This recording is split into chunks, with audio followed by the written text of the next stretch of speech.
जिले की हलचल। आकाशवाणी लखनऊ से प्रस्तुत है जिले की हलचल। आज सुनिए अलीगढ़ और भदोही जिलों की हलचल। पहले सुनते हैं अलीगढ़ जिले की हलचल। आलेख और स्वर है रजनीश सिंह का।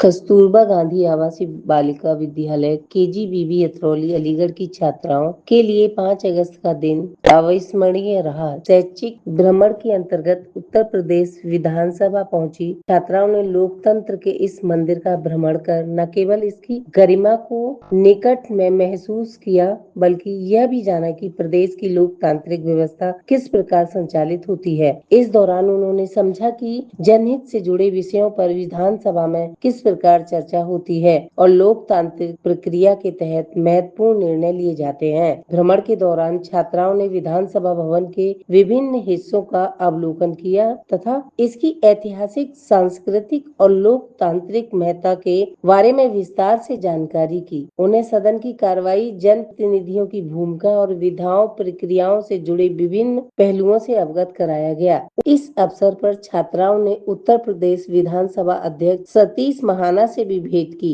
उन्होंने छात्राओं से संवाद करते हुए शिक्षा के महत्व, लोकतांत्रिक मूल्यों और राष्ट्र निर्माण में युवाओं की भूमिका पर प्रकाश डाला। उन्होंने छात्राओं को बड़े सपने देखने और उन्हें साकार करने के लिए निरंतर प्रयासरत रहने का प्रेरक संदेश भी दिया। भ्रमण के दौरान अतरौली विधानसभा क्षेत्र के प्रतिनिधित्व करने वाले प्रदेश के बेसिक शिक्षा राज्य मंत्री स्वतंत्र प्रभार संदीप सिंह ने छात्राओं का उत्साहवर्धन करते हुए उनके साथ यादगार पल साझा किए। उन्होंने छात्राओं को पूरे मनोयोग से अध्ययन करने और जीवन में नए आयाम स्थापित करने के लिए प्रेरित किया तथा उनके साथ स्मृति स्वरूप फोटो भी खिंचवाए। बेसिक शिक्षा मंत्री संदीप सिंह ने कहा कि मुख्यमंत्री योगी आदित्यनाथ के नेतृत्व में प्रदेश सरकार कस्तूरबा गांधी आवासीय विद्यालय के माध्यम से ग्रामीण पृष्ठभूमि की बेटियों को गुणवत्तापूर्ण शिक्षा, सुरक्षा और बेहतर शैक्षणिक वातावरण उपलब्ध कराने के पूर्णतः प्रतिबद्ध हैं। उन्होंने कहा कि बेटियां देश का उज्जवल भविष्य हैं और इस प्रकार के शैक्षणिक एवं व्यवहारिक भ्रमण में बालिकाओं में सुशासन, संवैधानिक मूल्यों और लोकतांत्रिक प्रणाली के प्रति व्यवहारिक समझ विकसित होगी। केंद्रीय संचार ब्यूरो क्षेत्रीय कार्यालय अलीगढ़ द्वारा गौरव इंटर कॉलेज अलीगढ़ में नशा मुक्त भारत व विकसित भारत जी राम जी कानून कार्यक्रम का शुभारंभ दीप प्रज्वलित कर किया गया। कार्यक्रम के मुख्य अतिथि बनी सिंह बघेल, पूर्व जिला अध्यक्ष, जिला पंचायत सदस्य अलीगढ़ ने कार्यक्रम में ग्रामीण रोजगार गारंटी नए ढांचे जी राम जी कानून 2025 के आर्थिक एवं सामाजिक पहलुओं की जानकारी दी। बताया कि अब ग्रामीणों को 100 दिन के स्थान पर 125 दिन का रोजगार मिलेगा। डॉक्टर SL सिसोदिया, अध्यक्ष वेलफेयर कोचिंग सेंटर अलीगढ़ ने बताया कि युवाओं को नशे के चंगुल से बचाने के लिए नशा मुक्त भारत अभियान चलाया जा रहा है। स्वतंत्रता दिवस 2026 के अवसर पर आयोजित होने वाले हर घर तिरंगा अभियान को जन जन तक पहुंचाने के लिए जिले में व्यापक तैयारियां शुरू हो गई हैं। जिलाधिकारी अविनाश कुमार ने बैठक कर तिरंगा झंडों के निर्माण एवं अन्य कार्यक्रमों के संबंध में विस्तृत समीक्षा की। बैठक का संचालन करते हुए मुख्य विकास अधिकारी योगेंद्र कुमार ने बताया कि राष्ट्रीय शहरी आजीविका मिशन के अंतर्गत गठित स्वयं सहायता समूहों का 2,86,000 एवं राष्ट्रीय ग्रामीण आजीविका मिशन के अंतर्गत समूहों को 2,88,000 राष्ट्रीय ध्वज तैयार करने का लक्ष्य सौंपा गया है। उन्होंने बताया कि जिले में 144 सिलाई केंद्रों पर अब तक 44,000 से अधिक झंडे बन गए हैं। निर्धारित समय विधि में कार्य पूर्ण करा लिया जाएगा। जिलाधिकारी ने नगर निगम सहित जिले के सभी नगर पालिका परिषदों, नगर पंचायतों एवं पंचायत उनकी आवश्यकता के अनुसार तिरंगों की उपलब्धता सुनिश्चित कराने के निर्देश दिए गए हैं। बैठक में बताया कि नगर निगम को सर्वाधिक 2,18,000 तिरंगे उपलब्ध कराए जाएंगे। नगरीय क्षेत्र में स्ट्रीट डॉग्स के प्रभावी प्रबंधन एवं नागरिकों की सुरक्षा सुनिश्चित करने की दिशा में नगर आयुक्त प्रेम प्रकाश मीना ने एक महत्वपूर्ण कदम उठाया है। नगर आयुक्त प्रेम प्रकाश विकास मीणा के सतत प्रयासों से नगर निगम ने लगभग 19 लाख की लागत से 2 आधुनिक डॉग कैचर वाहनों का क्रय किया है। इन वाहनों को महापौर एवं नगर निगम नगर आयुक्त ने हरी झंडी दिखाकर रवाना किया। पूरे शहर को जो स्ट्रे एनिमल्स होते हैं, खासतौर से स्ट्रे डॉग्स होते हैं, उनसे राहत दिलाने की दिशा में 2 नए डॉग कैचर्स हम लोगों ने प्रोक्योर करके उनको ऑपरेशनलाइज किया है। और इसका यही उद्देश्य है, जैसे माननीय सुप्रीम कोर्ट की गाइडलाइंस हैं, कि जो हमारे पब्लिक एरियाज हैं वहां से हम खासतौर से डॉग्स को हटाकर वहां पे जो डॉग्स रिहेबिलिटेशन सेंटर अब बनाए जाएंगे हर डिस्ट्रिक्ट पे, हर शहर में, साथ ही साथ वहां पर उनको प्रॉपर मेडिकेशन हो सके, उनका रखरखाव हो सके। तो लोगों को भी बहुत सारे जो इंसिडेंट्स हो जाते हैं, डॉग बाइट्स के इंसिडेंट हो जाते हैं, बच्चों के साथ इंसिडेंट्स हो जाते हैं, उससे मुझे लगता है काफी राहत इसमें मिलेगी और जो एनिमल्स हैं उनकी भी केयरिंग और उनका रखरखाव हम लोग अच्छे से कर पाएंगे। अलीगढ़ जिले की हलचल के बाद आइए सुनते हैं भदोही जिले की हलचल। आलेख और स्वर है संजय सिंह का।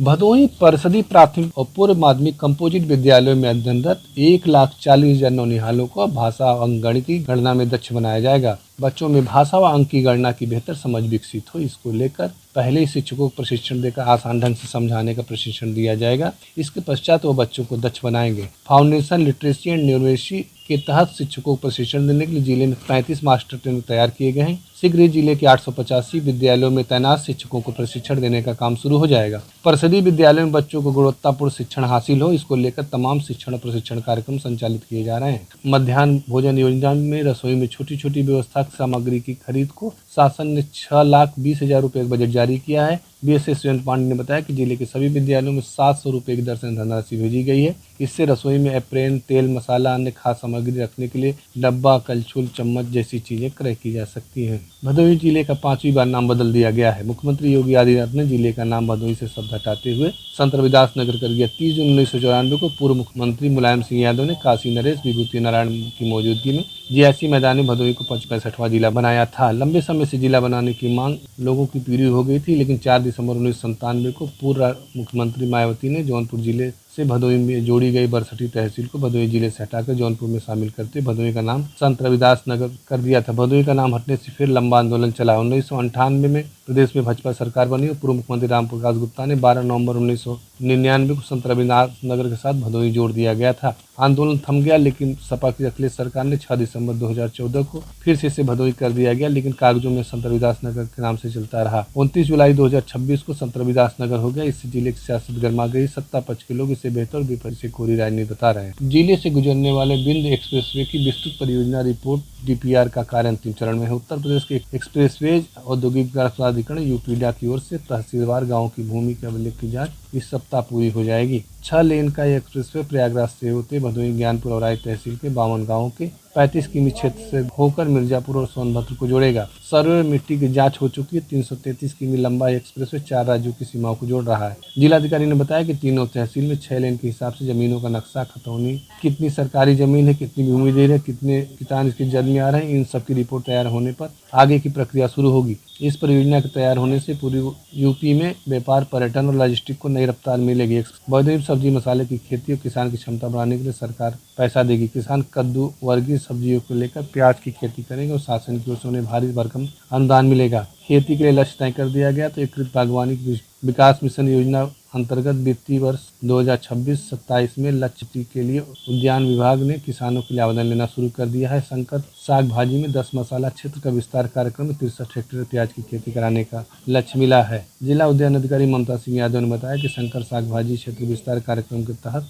10 हेक्टेयर में खेती का लक्ष्य तय है। इसमें प्रति हेक्टेयर आने वाले कुल लागत 60,000 में 40% यानी 24,000 रुपये का अनुदान दिया जाएगा। काशी नरेश विश्वविद्यालय परिसर में महाविद्यालय से विश्वविद्यालय तक अनथक यात्रा पर आयोजित संगोष्ठी मुख्य अतिथि सांसद विनोद बिंद ने कहा कि किसी विश्वविद्यालय की पहचान वहाँ के शोध और नवाचार से होती है। उन्होंने युवाओं से भारतीय संस्कृति परंपरा के साथ सकारात्मक सोच अपनाकर राष्ट्र निर्माण में सहयोग देने का आह्वान किया। तब विश्वविद्यालय की स्थापना के लिए मुख्यमंत्री योगी आदित्यनाथ का आभार जताया। कार्यक्रम की अध्यक्षता करते हुए कुलपति प्रोफेसर उमा श्रीवास्तव ने बताया कि 15 अप्रैल 2026 को स्थापित काशी नरेश विश्वविद्यालय के पहले वर्ष BCA, BSc agriculture, BGMC, microbiology सहित 9 पाठ्यक्रम शुरू करने जा रहे हैं। उन्होंने छात्राओं के लिए छात्रावास और कौशल विकास कार्यक्रम के लिए विस्तार में जनप्रतिनिधियों से सहयोग की अपील की। भदोही लोकसभा क्षेत्र से भाजपा सांसद विनोद कुमार बिंद ने लोकसभा में नियम 377 तहत भदोही में एक आधुनिक कारपेट म्यूजियम स्थापित करने की मांग की। उनका मानना है कि इस म्यूजियम से कालीन उद्योग की वैश्विक पहचान मौजूद होगी और साथ ही क्षेत्र में पर्यटन को भी बढ़ावा मिलेगा। सांसद विनोद कुमार बिंद ने सदन में कहा कि भदोही कालीन बुनाई सिर्फ एक